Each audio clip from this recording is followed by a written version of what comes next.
Data East then. So, a Japanese game developer from the 80s and 90s, best known for their RoboCop arcade games. They also did things like The Real Ghostbusters and Cobra Command.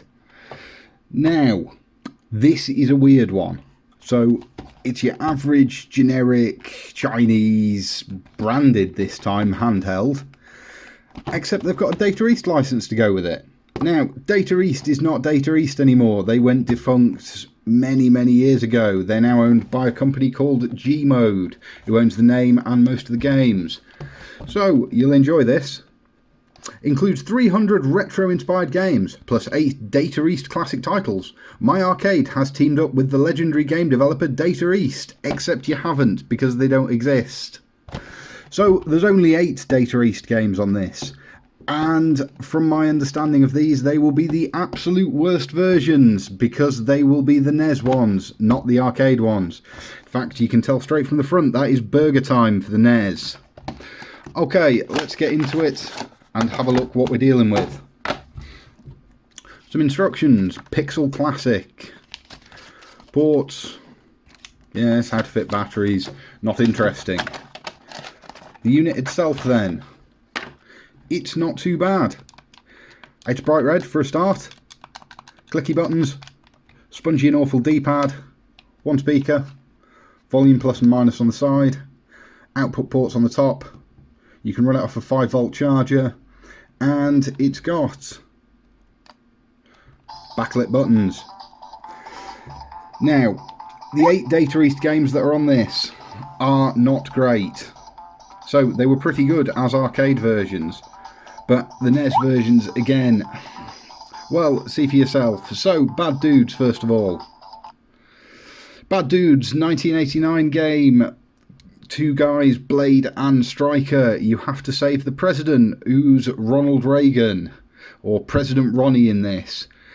I think the cabinet featured briefly in RoboCop 2, which made it quite famous. The NES version's full of cheap hits and ninjas that you can't possibly avoid. And Machine Gun Jeff here. Yeah. The president has been kidnapped. Enough of that.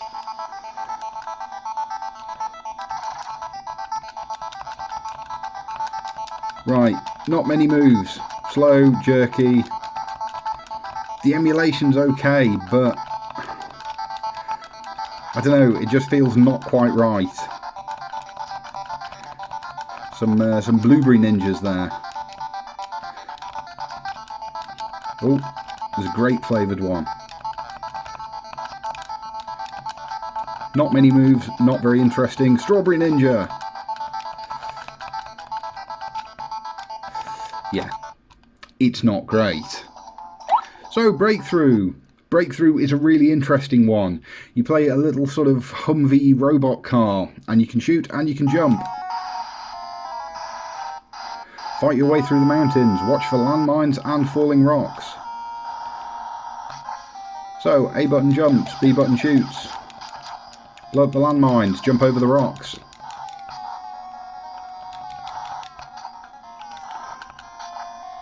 We exploded. Enough of that. Caveman Ninja. Not actually called Caveman Ninja, called Joe and Mac. This was developed by UK developer Elite Systems, who also did Ghosts and Goblins for the Spectrum. Fairly generic arcade platformer where you throw rocks at, well, dinosaurs and other cavemen. I think the story was something about rescuing women from a rival tribe. Funky music though.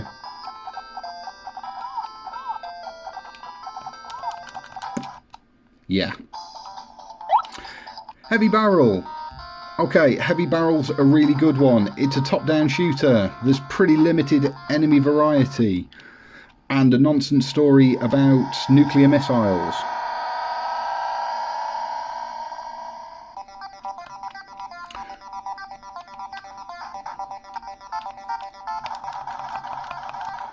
Yep, can't possibly shoot those.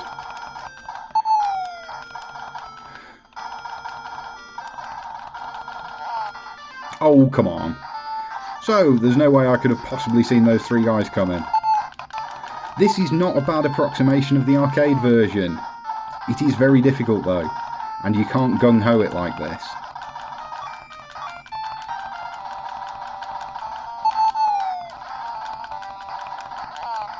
I've been run over by a tank. Side Pocket. Side Pocket is again a little bit of a strange inclusion. So it's a pool game based on The Colour of Money from 1986 with Tom Cruise in it. It's not a bad pool game.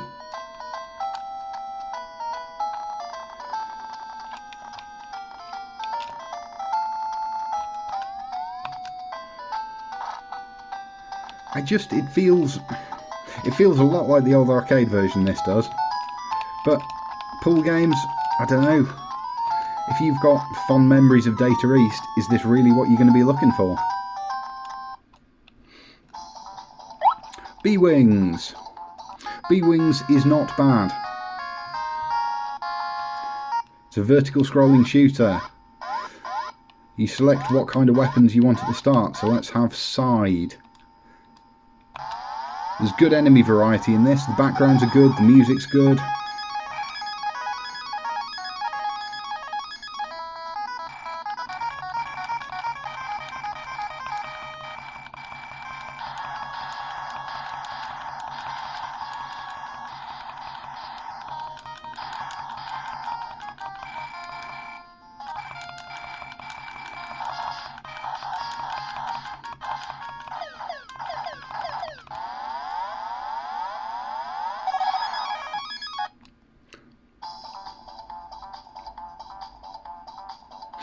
Okay, Karate Champ. Now, Karate Champ is an absolutely appalling game. There's no other way to say it. It wasn't too bad at the arcade.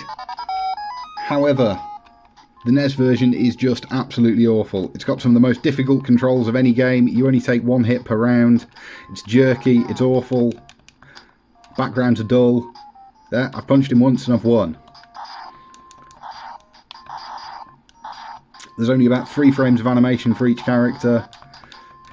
Giving this a full-on cartridge release is just... I can't understand what they were thinking when they did it. Okay, and the last game, Burger Time then. Probably the most famous of the ones on here, other than Bad Dudes. Burger Time was released in 1987 for the NES. It's about completing hamburgers and avoiding 3 different types of enemies. There's Mr. Hot Dog at the bottom, and you've got Mr. Egg, and eventually Mr. Pickle comes along. Climb these ladders. No, Mr. Hot Dog has caught me. Okay, enough of that. Now, this is quite a nice thing for what it is, but is anybody really going to have that much nostalgia for these very specific NES versions of arcade classics? That's the question.